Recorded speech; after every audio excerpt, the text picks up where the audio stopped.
जलवायु परिवर्तन की वार्ता में माननीय प्रधानमंत्री श्री नरेंद्र मोदी जी के नेतृत्व में भारत विकासशील देशों की आवाज़ बन के उभरा है। इसका अंदाज़ा इस बात से भी लगाया जा सकता है कि G20 के इस कार्यक्रम के दौरान जो दिल्ली डिक्लेरेशन हुआ उसमें भारत के नेतृत्व में जो सस्टेनेबल डेवलपमेंट के लिए ग्रीन ग्रोथ की बात रखी गई, आज पूरे विश्व में उसको स्वीकारा गया है। लेकिन विकासशील देशों को अपनी इस विकास की यात्रा में फाइनेंस भी चाहिए, टेक्नोलॉजी ट्रांसफ़र भी चाहिए, क्योंकि दुनिया में जब तक हम इस टेक्नोलॉजिकल ट्रांसफ़र को बहुत अच्छे तरीके से नहीं करेंगे तब तक पूरे विश्व के लक्ष्यों को प्राप्त नहीं कर पाएंगे। लेकिन मैं अपने एक लगातार अनुभव के आधार पे कह सकता हूँ कि प्रधानमंत्री श्री नरेंद्र मोदी जी के नेतृत्व में भारत ने आज अंतर्राष्ट्रीय स्तर पर अपनी एक सम्मानजनक स्थिति प्राप्त की है। इसको कह सकते हैं इंडियाज़ राइजिंग स्टेचर ग्लोबली। अब हम केवल विकासशील देश नहीं रहे हैं। भारत आज मिशन चंद्रयान जैसे अभियान को चला करके दुनिया में खोज की, विज्ञान की, इनोवेशन की और कैपेसिटी की अपनी क्षमताओं को प्रदर्शित कर चुका है। कैपेसिटी केवल इस मायने में नहीं है कि हम चंद्रयान पे पहुंचे हैं, हमने सबसे कम पैसों में तकनीक का भी ऐसे इस्तेमाल किया है जो ये बताती है कि भारत कम फाइनेंशियल ताकत में भी चांद पर पहुंच सकता है। और इसलिए भारत का जो चंद्रयान का बजट था वो केवल 615 करोड़ रुपए था। भारत ने दुनिया को ये सिखाया है कि अगर ये ताकत हो, अगर क्षमता हो, अगर योग्यता हो तो अपने संसाधनों के अंदर भी वैश्विक उपलब्धियों को पाया जा सकता है। हमें पता है कि 2014 से और 2019 के इस कार्यकाल में पूरी दुनिया ने कोविड के पैंडेमिक को देखा था। लेकिन कोविड के पैंडेमिक में ऐसा लगता था कि दुनिया में जो बड़ी देश जिनकी जनसंख्या ज़्यादा है वो शायद इस महामारी के चपेट में आके अपनी आर्थिक स्थिति से बदहाल हो जाएंगे। लेकिन WHO के जो ने कहा कि prepared India is a prepared world. Bharat ने जिस प्रकार से कोविड की अपनी तैयारी करी और 1 करोड़ 30 लाख की आबादी, 37 स्टेट और यूटी, 770 डिस्ट्रिक्ट और मल्टीप्लिटी ऑफ की पब्लिक हेल्थ के जो एक्शन को जो भारत सरकार के द्वारा किया गया, आज उसको विश्व में एक मान्यता प्रदान की गई। और इसलिए जो आप ये कहेंगे कि भारत की जो वी शेप्ड रिकवरी कोविड के दौरान हुई है, इसको IMF, वर्ल्ड बैंक और दुनिया के अनेकों संगठनों ने पूरी तरीके से स्वीकार किया है। भारत का जो GDP का फोरकास्ट है उसका जो विस्तार है वो 6.3% के हिसाब से भारत के अर्थव्यवस्था के विस्तार की जो हम कह सकते हैं धारा है, दिशा है, जो उसका जो वेग है वो 6.3% है। अगर दुनिया के बाकी देशों से मुकाबला किया जाए तो US में 2.1%, चाइना में 4.4%, यूरोजोन 0.7%। और ये मैं IMF की जो अक्टूबर 2023 की जो रिपोर्ट है उसके आधार पर ये आंकड़ा मैं आपके सामने प्रस्तुत कर रहा हूँ। और इसलिए भारत दुनिया का एक पोटेंशियल मार्केट बना। आज डिजिटल क्रांति में जो लेटेस्ट iPhone 15 है वो एप्पल ने उसका असेंबलिंग के लिए भारत को अपना स्थान के रूप में किया है। ताइवान की भी जो बड़ी कंपनी है फॉक्सकॉम, उन्होंने भी और जापान की कंपनियों ने भी भारत को एक नया मैन्युफैक्चरिंग हब, मैन्युफैक्चरिंग डेस्टिनेशन के रूप में न केवल चिन्हित किया है बल्कि आगे बढ़ाने की बात की है। प्रधानमंत्री नरेंद्र मोदी जी की लीडरशिप में आज भारत दुनिया की 5वीं अर्थव्यवस्था बड़ी बना, तीसरी बड़ी अर्थव्यवस्था बनने की ओर जा रहा है। ये इस बात को बताता है कि आज पूरे देश भर में जो हम विकसित भारत की संकल्प यात्रा निकाल रहे हैं, वास्तव में इस अभियान का जो सबसे बड़ा मूल लक्ष्य है कि भारत ने अपनी बुनियादी सुविधाओं को आगे बढ़ाते हुए विकास के जिस लक्ष्यों को प्राप्त किया है 2047 में, वो भारत दुनिया का सबसे बड़ा भारत बनेगा। विज्ञान, प्रौद्योगिकी, पर्यावरण आधारित विकास, ग्रीन ग्रोथ डेवलपमेंट, चंद्रयान पे जाना, ये सब तो है ही, लेकिन भारत अपनी जो मूल विरासत है, सांस्कृतिक और आध्यात्मिक पक्ष में भी दुनिया में एक ग्लोबल स्टेचर लिया है। आपको पता होगा 2014 में प्रधानमंत्री जी के आने के बाद हमने योगा को एक बड़े अभियान के रूप में रखा है।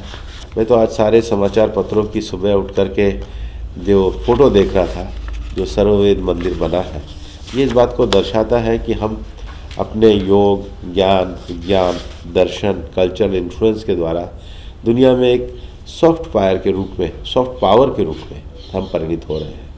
और इसलिए ही भारत में एलिफेंट विस्पर जैसी जो मूवी है उनको अंतर्राष्ट्रीय स्तर पर मान्यता मिलती है।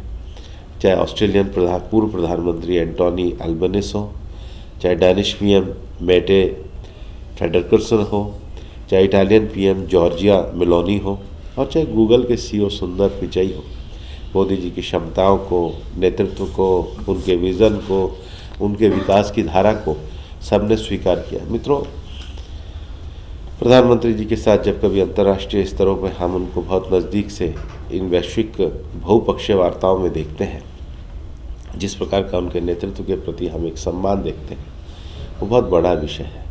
COP28 में भी आपको पता होगा कि दुनिया के सब देशों के जब डायलॉग शुरू होते हैं, उससे पहले UAE ने सबसे पहले केवल शुरुआत में उसके ओपनिंग रिमार्क के लिए प्रधानमंत्री जी को आमंत्रित किया। इस बार COP में जब फाइनेंशियल डायलॉग की भी बात शुरू हुई तो उसके भी ओपनिंग रिमार्क के लिए प्रधानमंत्री जी को आकर्षित किया। बाद में दुनिया के बड़े नेता पैनल डिस्कशन पे आए।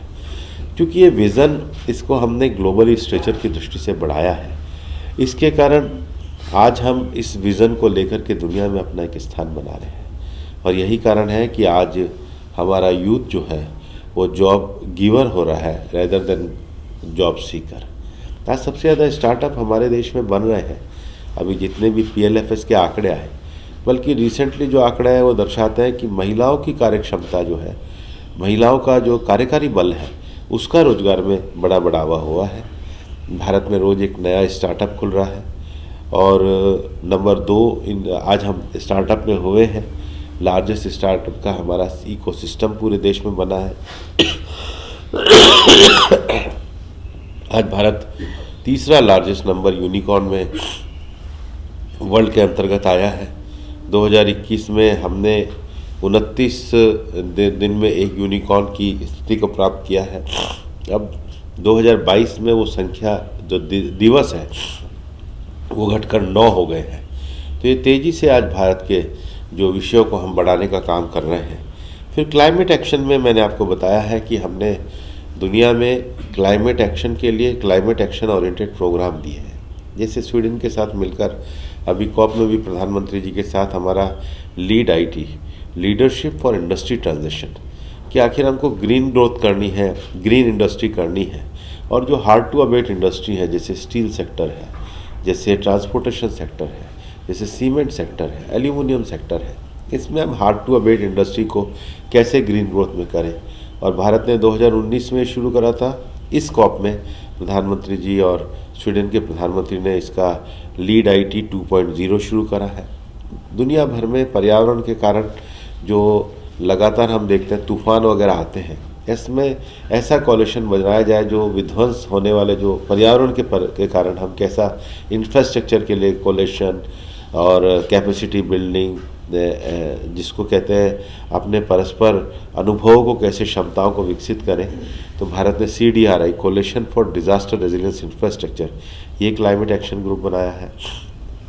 उसके साथ ही साथ अभी जो पूरे दुनिया में ज़मीनों को का जो जंगल समाप्त हो रहा है, फ्रेगमेंटेशन हो रहा है, उसके लिए भारत ने इसी COP में UAE के साथ मिलकर ग्रीन क्रेडिट इनिशिएटिव और इंटरनेशनल सोलर अलायंस, क्योंकि अब तो COP में भी कहा गया है कि सबको अपने रिन्यूएबल की क्षमता को पूरी दुनिया मिलकर के उसमें 33% 1/3 को और क्षमता को वृद्धि करें। हालांकि मुझे आपको ये बताते हुए खुशी है कि हमने 2015 में पेरिस एग्रीमेंट के बाद जो अपने अपने नेशनल NDCs देने थे, उस NDCs में हमने विशेष रूप से अपनी क्षमताओं को 9 साल पहले पूरा किया। चाहे सोलर रिन्यूएबल की क्षमता हो, चाहे कार्बन एमिशन को कम करने की क्षमता हो, तो इंटरनेशनल सोलर अलायंस बनाया और बायोडायवर्सिटी कंजर्वेशन के लिए बिग कैट अलायंस बनाया। तो भारत ने अपनी क्षमताओं को आगे बढ़ाया है। और इसलिए जब मैं आपको ये कह रहा हूँ कि भारत ने अंतर्राष्ट्रीय स्तर पर अपने स्टेचर को बढ़ाया है, तो आपको ये ध्यान में आएगा कि हम एक जेनेरिक मेडिसिन में लीडिंग प्रोड्यूसर बने हैं। हमने नई टेक्नोलॉजी हेल्थ केयर के सिस्टम को खड़ा किया है। हमने कंट्रीज़ ने अपनी क्षमताओं को बढ़ाया है और इसलिए भारत की जो ग्रोथ स्टोरी है वो लगातार बढ़ रही है, लगातार शाइन हो रही है। और इसको अगर कुछ आंकड़ों के साथ अगर आप देखें तो आपको ध्यान में आएगा कि ये क्षमताएं कैसे बढ़ेंगी। केवल कुछ आंकड़े लास्ट में मैं आपके सामने बोलना चाहूँगा कि हमने जो रिफॉर्म, परफॉर्म और ट्रांसफॉर्म इस दृष्टि से जो विषय को बढ़ाया, हमारे आज देश में 11 इंडस्ट्रियल कॉरिडोर बने हैं। भारत ने अनेक विकसित देशों के साथ व्यापारिक क्षमताओं के लिए अपने FTA बढ़ाए हैं। उसके साथ ही साथ अगर आप देखेंगे तो अनेक दुनिया भर के जो ग्रुप हैं वो ये बता रहे हैं कि भारत ने अपने डिजिटाइजेशन प्रोसेस में गवर्नेंस के प्रोसेस को 100% करा है। आज हमारी जो IT इंडस्ट्री है वो $227 बिलियन की, ये हमारी IT इंडस्ट्री की क्षमता है। डेटा पॉलिसी में हम आगे बढ़े हैं, वर्ल्ड लीडर के रूप में क्लाइमेट इनिशिएटिव प्रोग्राम में हम आगे बढ़े हैं और हम इन सब विषयों के लिए जो आगे बढ़े हैं उसमें भारत की जनता का बड़ा योगदान है, प्रधानमंत्री जी के नेतृत्व का योगदान है।